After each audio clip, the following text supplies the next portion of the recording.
رب اشرح لي صدري ويسر لي أمري واحلل عقدة من لساني يفقه قولي رب اشرح لي صدري ويسر لي أمري.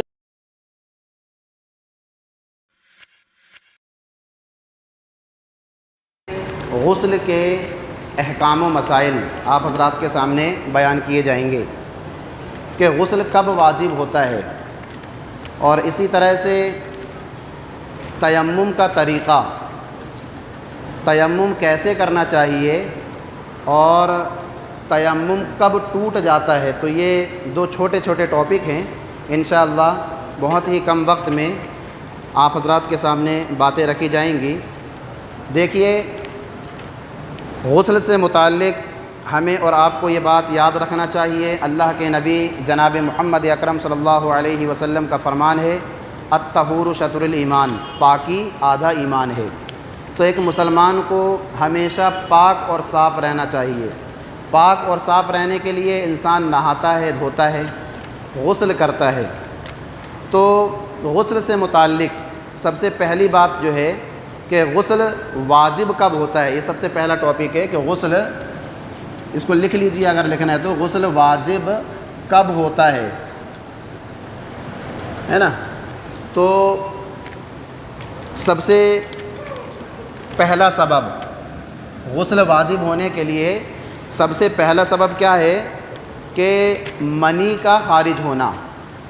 انسان جب بالغ ہو جاتا ہے تو بلوغت کی ایک پہچان یہ ہے کہ اس کے عضو خاص سے منی کا خروج ہوتا ہے، یعنی کہ وہ ایک قسم کا گندا پانی ہوتا ہے جو اچھل کر کے جو ہے باہر نکلتا ہے شہوت کے ساتھ.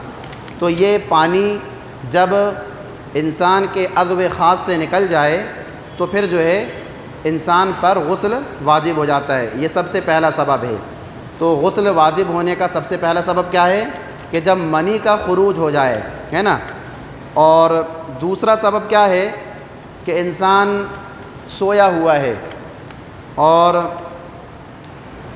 پہلا سبب شہوت کے ساتھ ہے، یعنی کہ ازدواجی زندگی میں مرد اور عورت، میاں اور بیوی جب آپس میں ہم بستری کرتے ہیں تو اس وقت جو ہے اس پر غسل واجب ہو جاتا ہے اور منی کے خروج سے. اور دوسرا سبب ہے کہ نیند میں احتلام ہونے کے بعد، یعنی انسان سویا ہوا ہے اور جو ہے اس کو خواب وغیرہ آیا، اور خواب آنے کے بعد جو ہے اس کے عضو خاص سے منی کا خروج ہو گیا، تو اس کے بعد اس پر جو ہے غسل واجب ہو جاتا ہے. لیکن اس کے لیے شرط کیا ہے کہ جب وہ سو کر کے اٹھے تو اس کے کپڑے میں تری نظر آئے، گیلا پن محسوس اس کو ہو، یا پھر جو ہے وہ حصہ سخت محسوس ہو سے، تو اس پر غسل واجب ہو جاتا ہے. ورنہ کبھی کبھار ایسا ہوتا ہے کہ شیطان وسوسے پیدا کرتا ہے، شیطان وسوسے پیدا کرتا ہے اور دماغ کے ساتھ کھلواڑ کرنے کی کوشش کرتا ہے.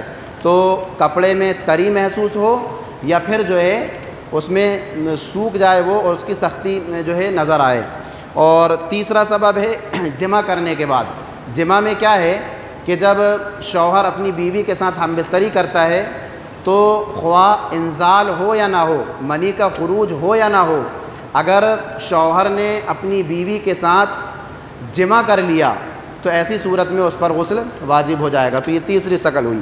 اور چوتھی شکل جو ہے حیض کا خون بند ہو جانے کے بعد. یہ مسئلہ جو ہے عورتوں کے ساتھ پیش آتا ہے. عورتیں جو ہیں ان کے ساتھ حیض کا مسئلہ ہوتا ہے، تو یہ حیض کی جو مدت ہے 3 دن 4 دن 5 دن 6 دن 7 دن کم زیادہ جو ہے اس کی ہوتے رہتی ہے. تو جب حیض کا خون بند ہو جائے تو اس کے بعد جو ہے عورت پر غسل واجب ہو جاتا ہے. وہ اگر غسل نہیں کرے گی تو وہ پاک و صاف نہیں ہوگی. اسی طرح سے پانچواں سبب ہے نفاس کا خون بند ہو جانے کے بعد.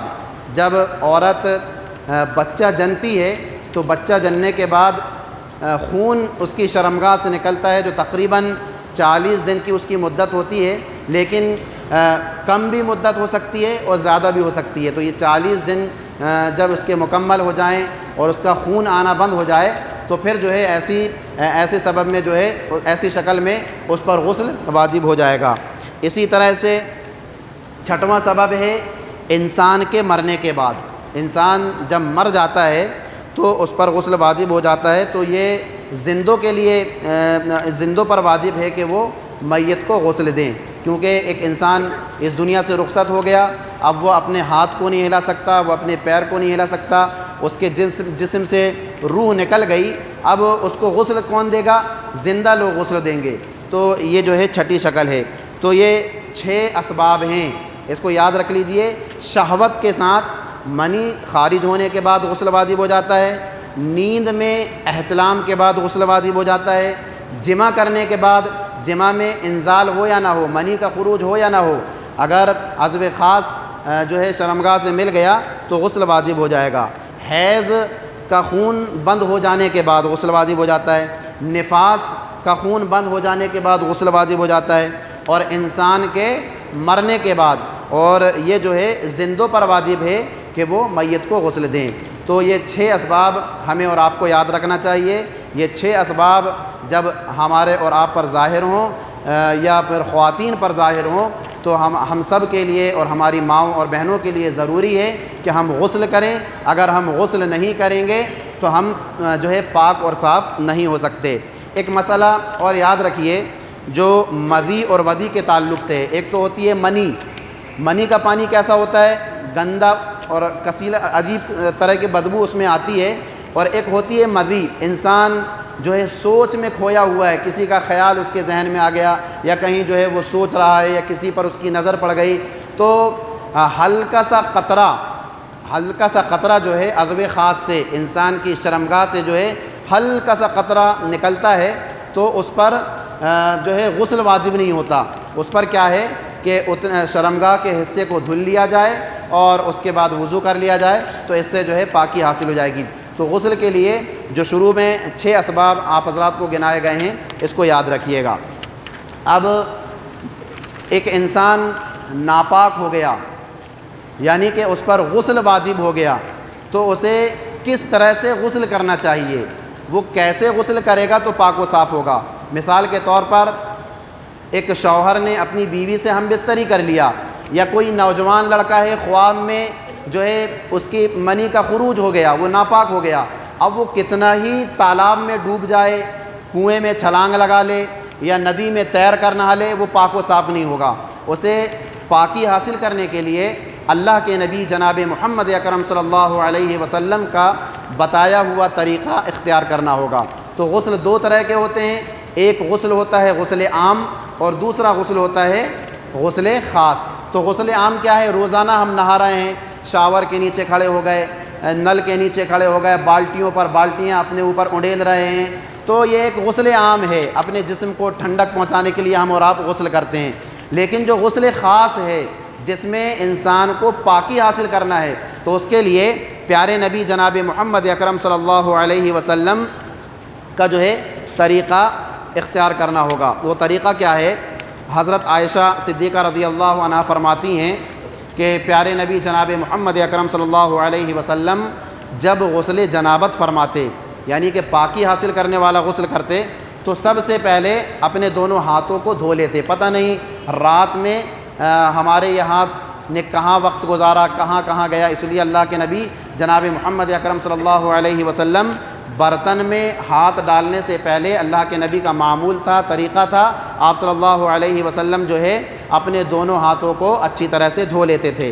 پھر سیدھے ہاتھ سے بائیں ہاتھ پر پانی ڈال کر اپنی شرمگاہ کے نیچے کے حصے کو، یعنی ناف کے نیچے والے حصے کو اللہ کے نبی جناب محمد اکرم صلی اللہ علیہ وسلم اچھی طرح سے صاف کر لیا کرتے تھے۔ یہ دوسرا طریقہ ہوا۔ پھر نماز کی طرح آپ صلی اللہ علیہ وسلم وضو کرتے، ناف کے نیچے حصے کو اچھی طرح سے دھل لینے کے بعد آپ صلی اللہ علیہ وسلم جیسے ہم اور آپ وضو کے لیے نماز کے لیے وضو کرتے ہیں، ویسے ہی آپ صلی اللہ علیہ وسلم وضو کیا کرتے تھے۔ پھر پانی لیتے اور اپنی انگلیوں کو پانی میں تر کر کے بالوں کی جڑوں میں ڈال کر کے اس کو جو ہے بھگویا کرتے تھے، یا چلو میں پانی لے کر کے آپ صلی اللہ علیہ وسلم اپنے سر میں 3 لب پانی ڈالا کرتے تھے۔ اور عورتوں کے لیے اللہ کے نبی جناب محمد اکرم صلی اللہ علیہ وسلم نے فرمایا کہ وہ 5 لب، 5 چلو جو ہے اپنے سر میں پانی ڈالیں، اور مرد حضرات کے لیے اللہ کے نبی نے فرمایا کہ وہ 3 چلو پانی ڈالیں۔ جب 3 چلو پانی ڈال لیتے تھے اللہ کے نبی تو اس کے بعد پورے بدن میں آپ صلی اللہ علیہ وسلم جو ہے پانی بہایا کرتے تھے، سر سے اس کی شروعات کرتے تھے، 3 بار سر میں پانی ڈالا کرتے تھے، پھر 3 بار جو ہے سیدھے ہاتھ کی طرف، پھر 3 بار الٹے ہاتھ کی طرف، اس طرح سے اللہ کے نبی جناب محمد اکرم صلی اللہ علیہ وسلم کا معمول تھا، اور آخر میں آپ صلی اللہ علیہ وسلم اپنے پاؤں کو دھو لیا کرتے تھے۔ تو یہ غسل خاص یا غسل جنابت کا مسنون طریقہ ہے، یہ ہمیں یاد رکھنا چاہیے۔ بڑا ہی آسان طریقہ ہے۔ سب سے پہلے اپنے دونوں ہاتھوں کو دھوئیں، اس کے بعد ناف کے نیچے کا جو حصہ ہے اس کو اچھی طرح سے صاف کر لیں، اس کے بعد پھر نماز کے لیے جیسے وضو کرتے ہیں ویسے وضو کریں، اور جب مسح کی باری آئے تو 3 چلو پانی جو ہے اپنے سر میں ڈالیں، عورتیں 5 چلو پانی ڈالیں، اور اپنے بالوں کو اچھی طرح سے جو ہے اس کا خلال کر لیں، اس میں اپنی انگلیوں کو داخل کر کے اچھی طرح سے مل لیں، اور پھر اس کے بعد پورے جسم میں پانی بہا لیں، اور پھر آخر میں اپنے پاؤں کو دھل لیں۔ یہ اللہ کے نبی جناب محمد اکرم صلی اللہ علیہ وسلم کا طریقہ ہے، اور یہ طریقہ ہمیں اور آپ کو یاد رکھنا چاہیے۔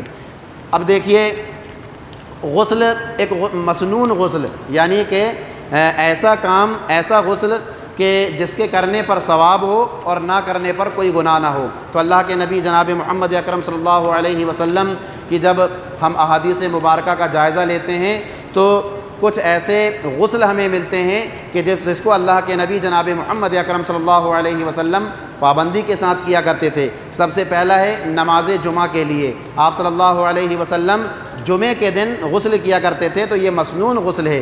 اگر ہم جمعے کے دن غسل کریں گے تو اللہ کے نبی جناب محمد اکرم صلی اللہ علیہ وسلم کی سنت پر عمل کرنے والے ہو جائیں گے، اور ہمیں اور آپ کو ثواب ملے گا۔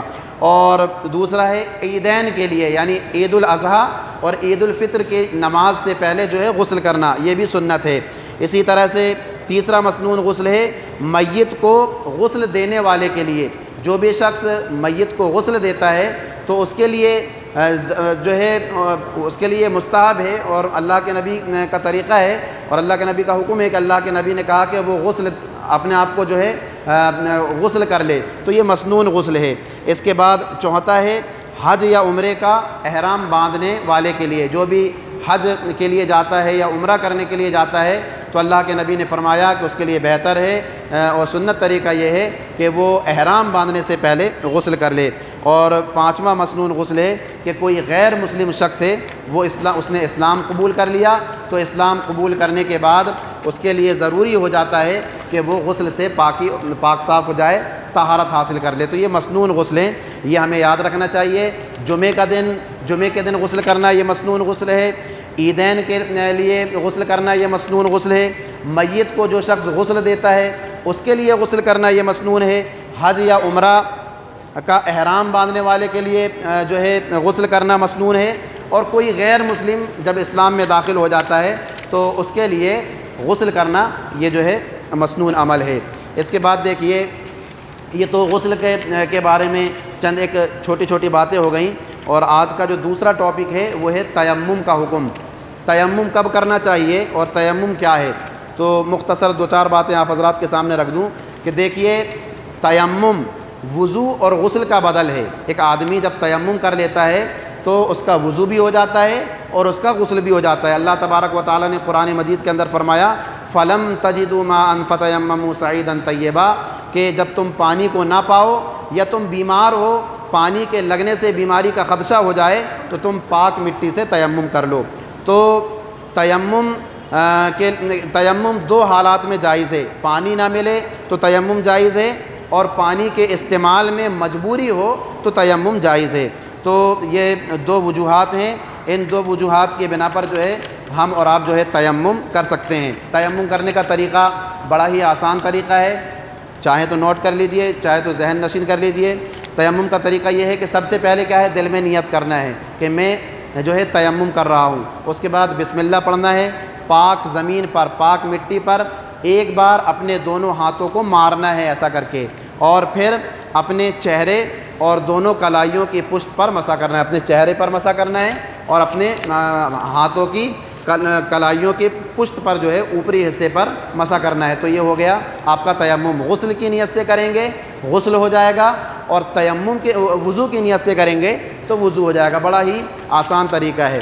اب دیکھیے تیمم کے شروط کیا ہیں، تیمم کے لیے کون سی چیز ضروری ہے، اگر وہ چیز نہیں ہوگی تو تیمم نہیں ہوگا۔ تو تیمم کے لیے سب سے پہلی شرط یہ ہے کہ دل میں نیت ہونا چاہیے، نیت نہیں ہوگا تو تیمم نہیں ہوگا۔ دوسری شرط کیا ہے، مٹی کا پاک ہونا ضروری ہے، ایسی مٹی پر اپنے ہاتھ کو مارا جائے کہ جس میں جو مٹی پاک و صاف ہو۔ تو یہ تیمم کے شروط ہیں۔ اسی طرح سے ایک آخری بات کہ نواقص تیمم کو توڑنے والی چیزیں کون کون سی ہیں۔ تو تیمم کو توڑنے والی چیزیں وہ سب کچھ ہیں جن کے ذریعے سے وضو ٹوٹ جاتا ہے، اور وضو ٹوٹنے کی جو چیزیں تھیں، جو اسباب تھے، کل کے دروس میں آپ حضرات کو بتایا گیا۔ سبیلین یعنی کہ شرمگاہ، آگے اور پیچھے کی شرمگاہ سے کسی بھی چیز کا نکل جانا تو اس سے وضو ٹوٹ جاتا ہے۔ گہری نیند سے وضو ٹوٹ جاتا ہے، بے ہوش ہو جانے سے وضو ٹوٹ جاتا ہے، شرمگاہ کو بغیر کسی کپڑے کے ہاتھ لگانے سے وضو ٹوٹ جاتا ہے، اور اونٹ کا گوشت کھانے سے وضو ٹوٹ جاتا ہے۔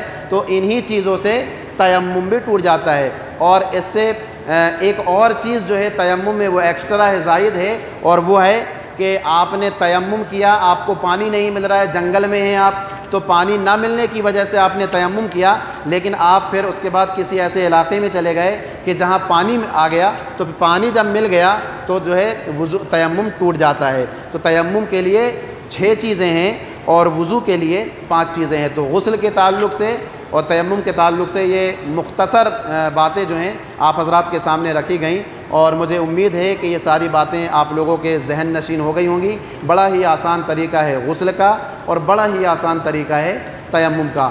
تو